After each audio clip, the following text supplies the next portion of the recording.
everyone, this is Meir,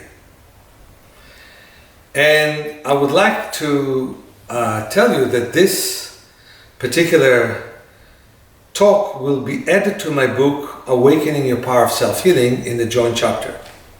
What I love that was written in a joint chapter, even in the previous book, the Handbook of Self-Healing, was some people never think about their joints. That includes me. And some never think about anything else. Yeah, you can have here and there a sore knee, a sore elbow, sore this or that, but some people just have pain all the time. Where does it start? It starts in unevenness. Let's start with the most unevenness that we have. For example, these shoes that I have, they have slight elevation in the toes, so it makes it kind of almost even between the toes and the heels. Well, most people have elevation in the heels, even if it's not high heels. High heels is a disaster. Although, you can go to a party 4 times a year with them, but other than that, high heels are a real disaster. And I'm not the first and the last to talk about that. They cause this kind of curve, which is lordosis, which is terrible. But most people have good muscles in the calf, which is in the back of the thigh, but really weak muscles in the shins. And those are muscles of the toes and of this particular area, which is called the tibialis anterior. This normally is weak with 90% of the people. And you see that if you do this movement, it's really easy to do. It may give you actually an impact to the rest of your body, which is great. This kind of impact really helps the bones of many, many people. It's a fantastic thing to do, especially if you feel the vibration and reverberation all the way to your head. It's great. In the meantime, you can massage your head so it can absorb all the blood flow that this kind of movement leads to. It really activates much more blood flow, and it really activates the heart beautifully. And the way I massage my head is I try to separate between the skull and the scalp, and it gives me a very good feeling. But if I want real balance, I have to do this one. And normally when I get people to do it 30, 40 times, their shins are hurting. And why are they hurting? Because the muscles are weak. And there you have imbalance in the ankle joint. And so one of the most important things to do is anytime that you sit, to move your ankle in rotating motion. In fact, right now I'll take my shoes off.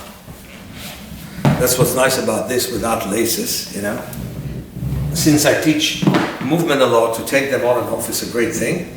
So I'm moving my feet in rotating motion in both directions. How simple, how easy, how useful, how profound it is for the body to just do this and not hurt here.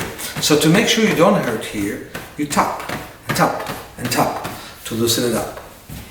Now let's talk about another group of joints. For example, the shoulder. We move the shoulder in rotating motion in both directions. And that's pretty easy, right? And we tap on the tip of the shoulder and we say shoulder tip, shoulder tip, shoulder tip. What's great about that? What's great about that is then the shoulder feels lighter. It's easier to move. Again, I move the shoulder in rotating motion in both directions. And I tap here and I say shoulder tip, shoulder tip, shoulder tip, shoulder tip. And I move the shoulder in rotating motion in both directions. And that is very useful. Very, very useful.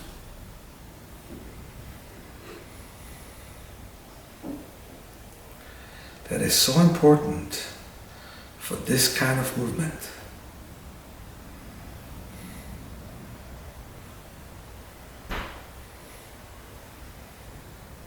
Tap, tap, tap. Shoulder tip, shoulder tip. Now I can do something else. I move the whole arm in rotating motion. This is also good for the heart, by the way. You tap on your chest. You think as if your fingertips are doing the motion. And you say fingertips, fingertips, fingertips. You tap here, you loosen up your chest, and you move the arm, in rotating motion, and wow, the arm have lost a pound or two of weight just doing that. Fingertips, fingertips, fingertips. You lead to much more blood flow to your fingers, and you move the arm in rotating motion in both directions. Same thing here. I move the arm in rotating motion in both directions. And I tap and I say fingertips, fingertips, fingertips, fingertips, fingertips, fingertips, fingertips. And I move the arm in rotating motion in both directions. What a loss of weight. And I move both of them in rotating motion. So one of the things that I want to say is variety is a spice of life. In my training courses, we sit more on the floor than on a chair, unless somebody has major knee problems and major hip problems and can't really sit on a chair, and then we accommodate them any way we can. But all of you can. We try to put you on the floor at least 4 hours a day. It's such a good thing. And of course, that's in my training course, so at least allow yourself 2 hours a week to be on the floor, half an hour at a time. And that will make a huge change in your life. So I'm taking right now the yoga mat. I do recommend something that many people don't do. This is at least a small pillow under your head. That'll make a very nice difference. I should put it right side up.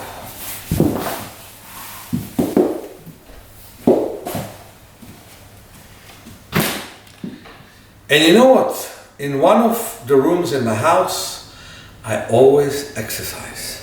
So here's what I will do. Before getting to the floor, I will do this simple exercise of moving myself in rotating motion. I don't think you have that exercise in the joint chapter, but who cares? I mean, you do all the exercise in the joint chapter and then some.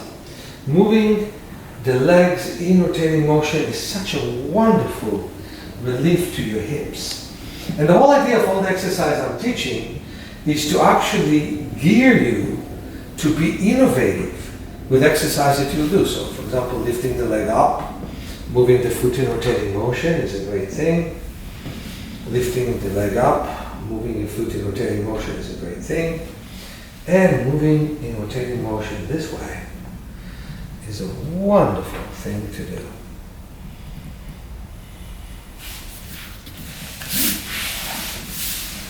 And now I lie down and I roll from side to side like so.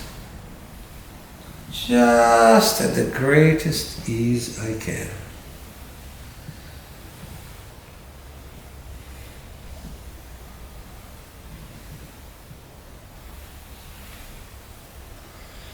And again, we move the arm in rotating motion in both directions. We tap and we say fingertips, fingertips, and we move the arm again.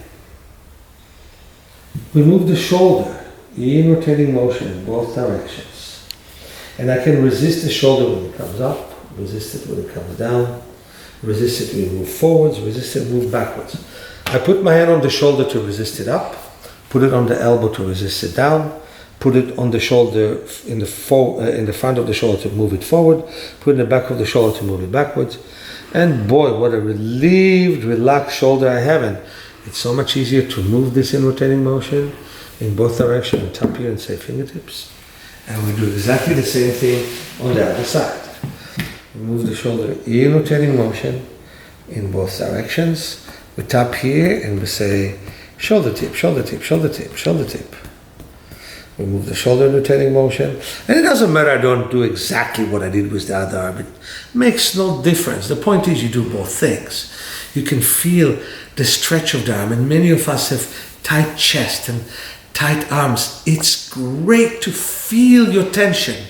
Don't allow it to build up in your body. Don't allow the tension to grow and make you more limited throughout the years. Even if you're 20, you feel that. Let's not talk about 40 or 60 or 80. Don't let the tension go. And again, tap, tap, tap, and say fingertips, fingertips. And then you tap here and you shoulder tape, and then you move against resistance, and you move down against resistance, and you move forward against resistance, and backward, and again you move the arm in rotating motion, and you feel how light it is. You move the shoulder, you feel how light it is, and again you roll from side to side, and just relax yourself. And then you can grab your leg and stretch it backwards. Oh, what a great feeling, and you may feel how tight the thigh is, and that's great to feel your tension. Don't feel bad about feeling a little bit of soreness and tension. That's what you need to feel. You need to feel what is your limit and how you go beyond your limit and loosen up your joints. So there's so many more exercises in the joint chapter. There's so many more exercises in the spine chapter. We'll probably go through some of them later on. But in the first place, the whole idea is innovation and continuous movement.